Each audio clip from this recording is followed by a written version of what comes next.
오늘 말씀은 이사야 19장 16절부터 25절까지입니다. 그날의 애굽이 부녀와 같을 것이라. 그들이 만군의 여호와께서 흔드시는 손이 그를 위해 흔들림으로 말미암아 떨며 두려워할 것이며, 유다의 땅은 애굽의 두려움이 되리니 이는 만군의 여호와께서 애굽에 대하여 정하신 계획으로 말미암음이라. 그 소문을 듣는 자마다 떨리라.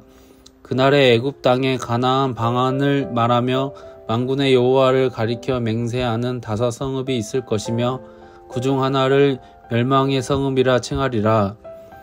그날에 애굽 땅 중에는 여호와를 위하여 제단이 있겠고, 그 변경에는 여호와를 위하여 기둥이 있을 것이요, 이것이 애굽 땅에서 만군의 여호와를 위하여 징조와 증거가 되리니, 이는 그들이 그 압박하는 자들로 말미암아 여호와께 부르짖겠고, 여호와께서는 그들에게 한 구원자이자 보호자를 보내사 그들을 건지실 것임이라. 여호와께서 자기를 애굽에 알게 하시리니, 그날에 애굽이 여호와를 알고 제물과 예물을 그에게 드리고 경배할 것이요, 여호와께 서원하고 그대로 행하리라. 여호와께서 애굽을 치실지라도 치시고는 고치실 것이므로 그들이 여호와께로 돌아올 것이라. 여호와께서 그들의 간구함을 들으시고 그것을 고쳐주시리라.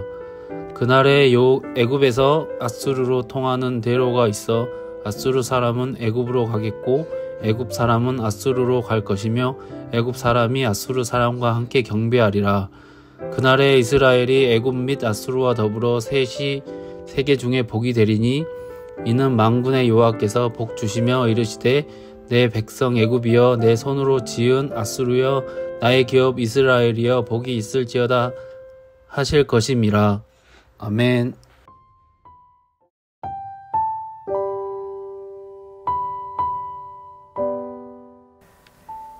요즘 흔히 쓰는 표현 중에 사람 고쳐 쓰는 거 아니다 라는 말이 있습니다. 유사한 속담으로 3살 버릇 80까지 간다와 제 버릇 개 못 준다와 같은 말도 있습니다. 그만큼 사람이 잘 변하지 않는다는 소리이겠죠.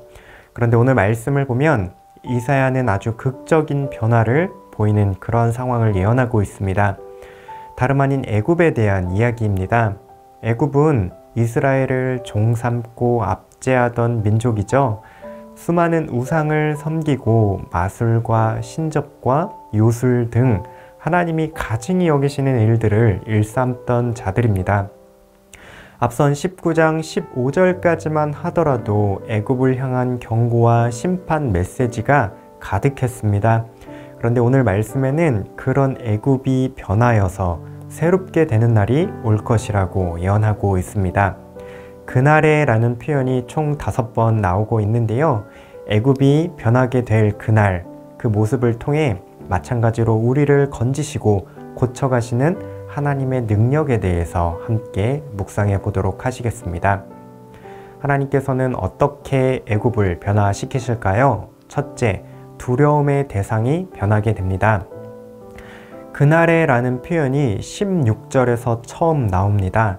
그날에 애굽이 부녀와 같을 것이라. 그들이 만군의 여호와께서 흔드시는 손이 그들 위에 흔들림으로 말미암아 떨며 두려워할 것이며, 이전까지 애굽은 두려워하는 대상이 없었습니다. 애굽, 그 거대한 제국, 파라오가 누릴 수 있는 막강한 권력과 부유함이 있었기 때문이죠. 오히려 주변 나라들이 애굽을 두려워했습니다. 그런데 이제 그날이 오면, 주님께서 손 한번 흔드시는 날이 오면 애굽은 깨닫게 됩니다. 자신의 손으로 지은 피라미드와 여러 가지 일구어낸 문명들은 하나님의 손길 앞에서 아무것도 아니라는 사실을 말이죠. 애굽은 진짜 두려워해야 할 대상을 바로 알게 되는 변화를 얻게 됩니다. 우리가 마땅히 두려워해야 할 참 대상은 세상 모든 두려운 것들을 흔드실 수 있는 분입니다. 가장 전능하신 분 앞에 우리는 얼마나 무능한지를 깨달아 알게 되지요. 그렇기 때문에 우리가 하나님을 두려워할 때 세상 다른 것으로 두려워하지 않을 수 있게 됩니다. 둘째, 언어가 변하게 됩니다. 또 다른 그날이 18절에 나옵니다. 그날에 애굽 땅에 가나안 방언을 말하며, 애굽 땅에서 가나안 방언을 말한다는 게 무슨 말일까요? 가나안 방언은 기본적으로 히브리어를 가리키고 있습니다. 아마도 히브리어로 된 하나님의 말씀을 함께 읽고 듣고 말하는 모습을 상징적으로 표현한 것 같습니다. 18절에 계속되는 평행 구절을 보면 이렇습니다. 만군의 여호와를 가리켜 맹세하는 5 성읍이 있을 것이며, 그들의 언어는 만군의 여호와를 향해서 맹세하는 말, 다짐하고 고백하는 신앙의 말들로 바뀌게 되는 것을 알 수 있습니다. 이러한 관점에서 보자면 이 가나안 방언을 두고 유진 피터슨 목사님이 번역한 메시지 성경에서는 믿음의 언어를 배운다라고 해설을 하고 있습니다. 하나님께서 애굽을 건지시고 고치시는 그날, 하나님의 말씀을 배우고 말씀을 따라 믿음으로 살아가는 하나님 나라의 그 언어를 사용하게 됩니다. 세 번째, 예배의 대상이 변하게 됩니다. 19절부터 22절까지 세 번째 그날에 대한 이야기가 나옵니다. 하나님께서는 애굽을 위해 한 구원자이자 보호자를 보내셔서 건져주실 것이라고 말씀하십니다. 애굽을 치시더라도 다시 고치시고 그들의 간구를 들어주는 그날이 올 것입니다. 그날이 되면 애굽의 중앙에는 하나님을 예배하는 제단이 있고 변경에는 하나님을 위한 기둥이 있을 것입니다. 애굽의 수많은 우상들, 헛된 신들을 섬기던 그 마음, 세상의 재물과 성공과 번영을 추구하던 욕망이 꺾이고 하나님을 알고 하나님을 경배하는 날이 찾아오게 됩니다. 예배의 대상의 변화는 참 하나님께서 건지시고 고치시는 그 은총을 얻는 날 함께 변하게 됩니다. 넷째, 관계가 변하게 됩니다. 23절에 또 다른 그날이 나옵니다. 그날에 애굽에서 아수르로 통하는 대로가 있어 아수르 사람은 애굽으로 가겠고 애굽 사람은 아수르로 갈 것이며 애굽 사람이 아수르 사람과 함께 경배하리라. 애굽과 아수르가 서로 통하는 대로가 생기며 서로 왕래하고 함께 하나님을 경배하는 날이 올 것이라고 합니다. 애굽과 아수르의 관계를 오늘날로 치면 마치 미국과 중국 혹은 미국과 러시아 정도로 볼 수 있을 텐데요. 서로 반목하고 경쟁하던 관계가 하나 되고 이어지는 관계로 변하게 됩니다. 다섯째, 삶의 방향이 변하게 됩니다. 마지막 그날에 대한 언급이 24절, 25절에 나옵니다. 24절을 보면 그날의 이스라엘이 애굽 및 아수르와 더불어 셋이 세계 중에 복이 되리니 이렇게 말하죠.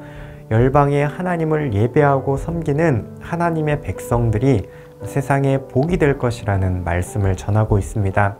아담과 하와가 처음 선악과를 따먹던 때부터 죄악에 물든 인류는 삶의 방향이 주로 자기 자신만을 향해 있었습니다. 그런데 이제 하나님이 계획하신 그 날이 오면 삶의 방향이 바뀌게 됩니다. 나 자신만을 향한 그런 이기적인 마음이 아니라 세상 밖을 향하게 됩니다. 안으로 쌓아놓고 모아두어 고인물로 남지 않게 됩니다. 밖으로 끊임없이 하나님의 복을 흘려보내는 통로로 살아갑니다. 하나님은 이스라엘의 원수와도 같았던 애굽을 이렇게 변화시키실 계획을 갖고 계십니다.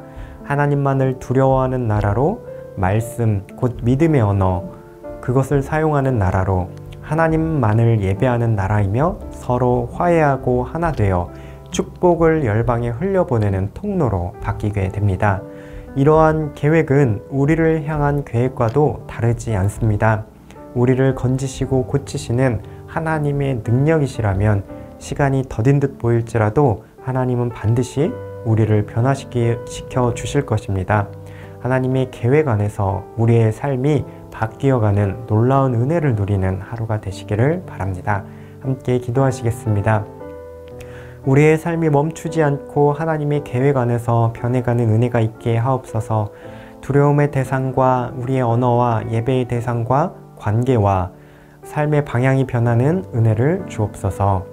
지금의 머물기보다 더욱 거룩하고 아름답게 변해가기를 바라며 함께 기도하시겠습니다.